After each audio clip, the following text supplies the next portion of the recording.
Hello, everybody.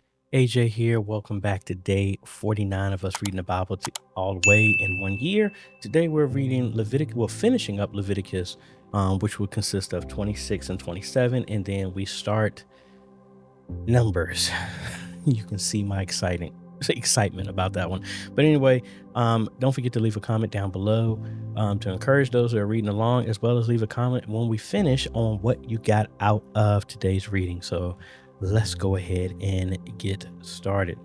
Do not make idols or set up carved images or sacred pillars or sculptured stones in your land so you may worship them. I am the Lord your God. You must keep my Sabbath days of rest and show reverence for my sanctuary. I am the Lord. If you follow my decrees and are careful to obey my commands, I will send you the seasonal rains.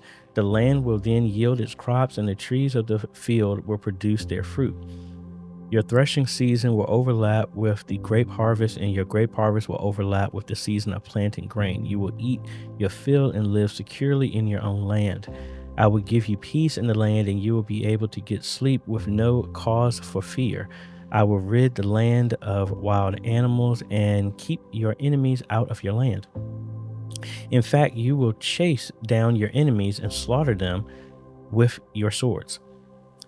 5 of you will chase 100, and 100 of you will chase 10,000. All your enemies will fall beneath your sword. I will look favorably upon you, making you fertile and multiplying your people, and I will fulfill my covenant with you. You will have such a surplus of crops that you will need to clear out the old grain to make room for the new harvest. I will live among you, and I will not despise you. I will walk among you. I will be your God, and you will be my people. I am the Lord your God, who brought you out of the land of Egypt so you would no longer be their slaves. I broke the yoke of slavery from your neck so you can walk with your heads held high. However, if you do not listen to me or obey all these commands, and if you break my covenant by rejecting my decrees, treating my regulations with contempt, and refusing to obey my commands, I will punish you. I will bring sudden terrors upon you, wasting diseases and burning fevers that will cause your eyes to fail and your life to ebb away. You will plant your crops in vain because your enemies will eat them. I will turn against you, and you will be defeated by your enemies. Those who hate you will rule over you, and you will run even when no one is chasing you. And if, in spite of all this, you still disobey me, I will punish you 7 times over for your sins. I will break your proud spirit by making the skies as unyielding as iron and the earth as hard as bronze. All your work will be for nothing, for your land will yield no crops, and your trees will bear no fruit. If even then you remain hostile toward me and refuse to obey me, I will inflict disaster on you 7 times over for your sins. I will send wild animals that will rob you of your children and destroy your livestock. Your numbers will dwindle, and your rows will be deserted. And if you fail to learn the lesson and continue your hostility towards me, then I myself will be hostile towards you. I will personally strike you with calamity 7 times over for your sins.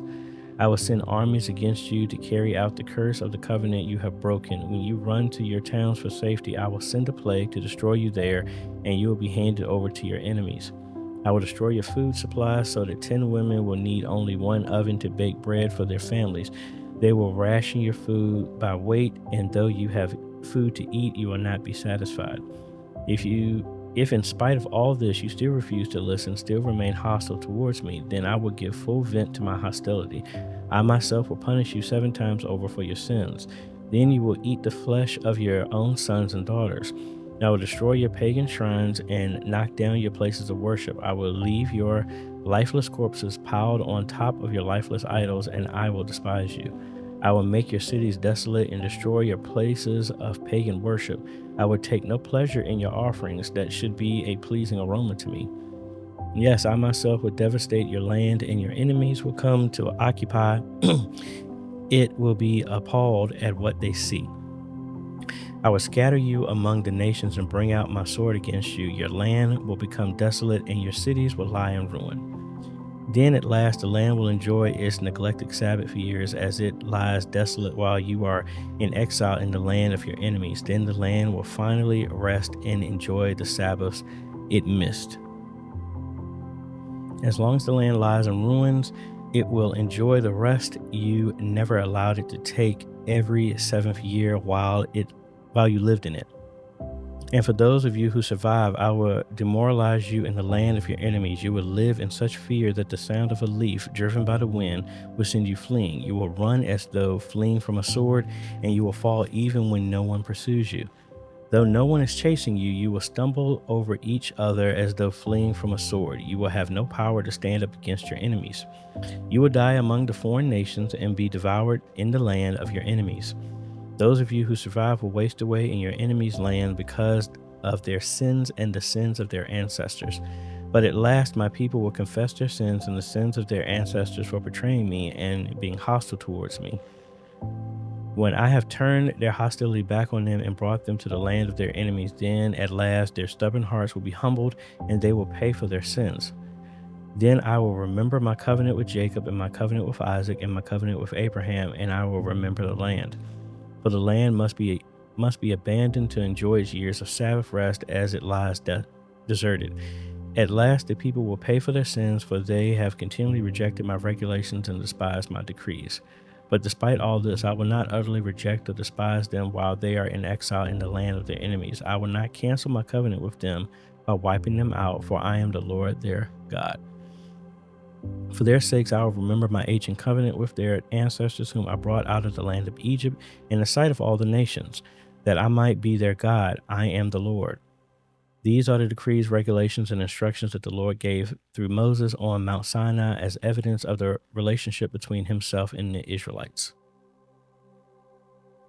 All right, chapter 27, last chapter of Leviticus.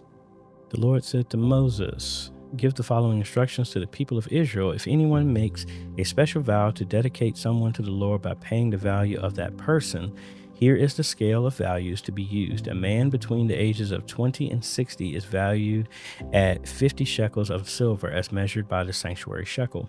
A woman of that age is valued at 30 shekels of silver.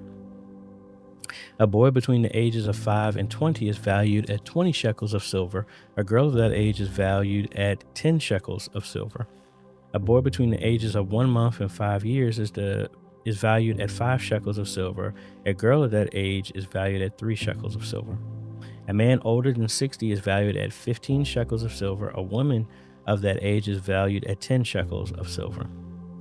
If you desire to make such a vow but cannot afford to pay the required amount, take the person to the priest. He will determine the amount for you to pay based on what you can afford. If your vow involves giving an animal that is acceptable as an offering to the Lord, any gift to the Lord will be considered holy.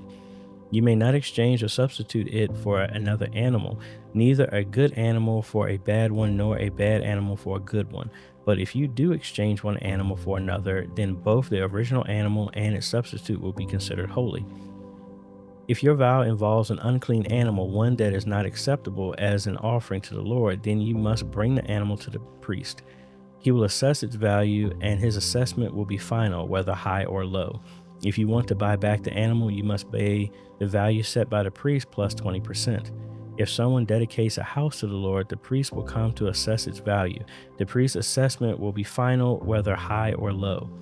If the person who dedicated the house wants to buy it back, he must pay the value set by the priest plus 20%. Then the house will again be his.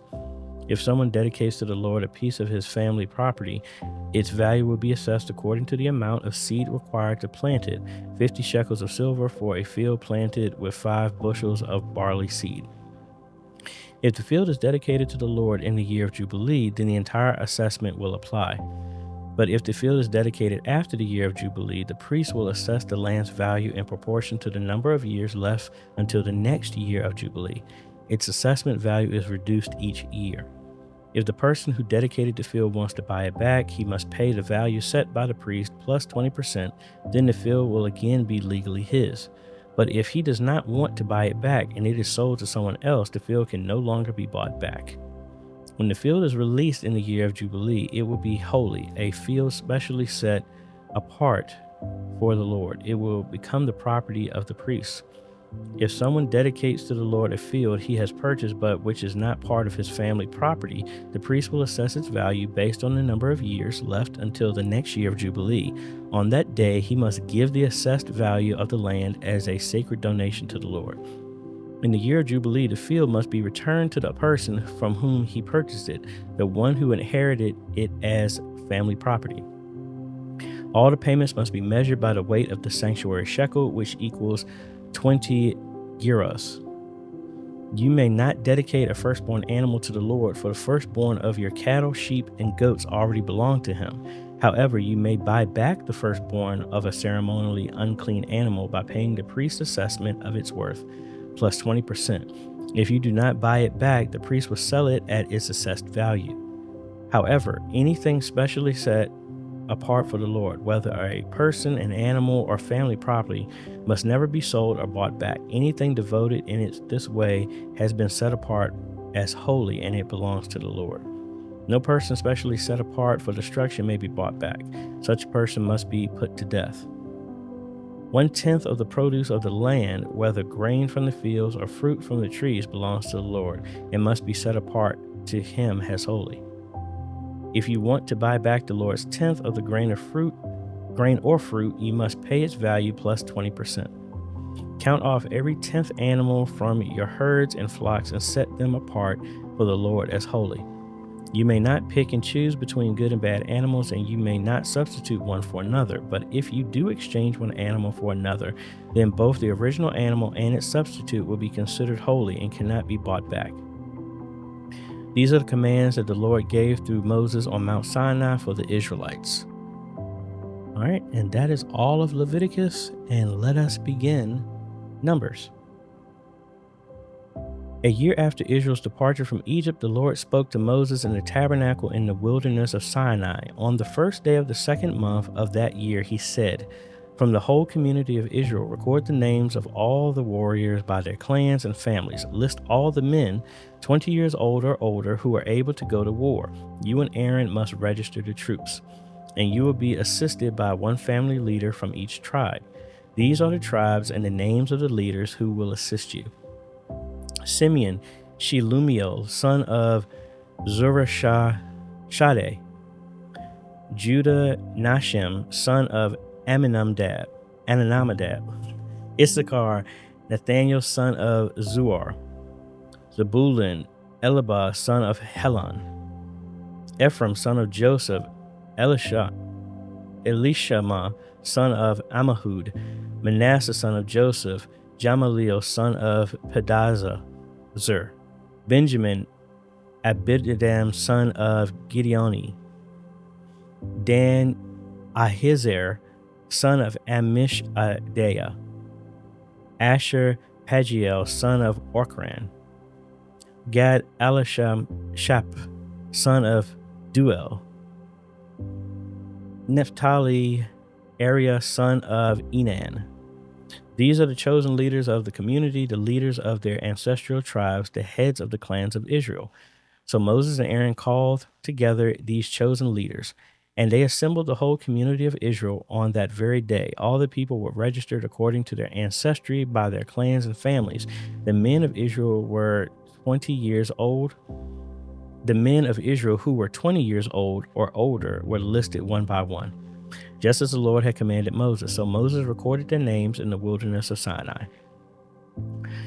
This is the number of men 20 years old or older who were able to go to war, as their names were listed in the records of their clans and families: Simeon, 59,300; Gad, 45,650; Judah, 74,600; Issachar, 54,400; Zebulun, 57,400; Ephraim, son of Joseph, 40,500; Manasseh, son of Joseph, 32,200; Benjamin, 35,400; Dan, 62,700; Asher, 41,500; Naphtali, 53,400.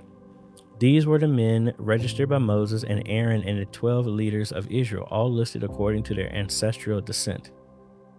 They were registered by families, all the men of Israel who were 20 years old or older and able to go to war. The total number was 603,550. But this total did not include the Levites. For the Lord had said to Moses, "Do not include the tribe of Levi in the registration. Do not count them with the rest of the Israelites. Put the Israelites in charge, put the Levites in charge of the tabernacle of the covenant, along with all its furnishings and equipment. They must carry the tabernacle and all its furnishings as you travel, and they must take care of it and camp around it.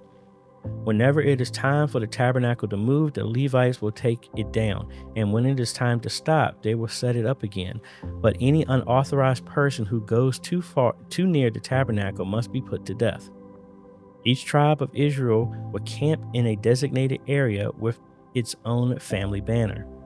But the Levites will camp around the tabernacle of the covenant to protect the community of Israel from the Lord's anger. The Levites are responsible to stand guard around the tabernacle. So the Israelites did everything just as the Lord had commanded Moses. And that is it. Leave a comment what you got down below. And I think that's about it. We'll see y'all on our next day's reading.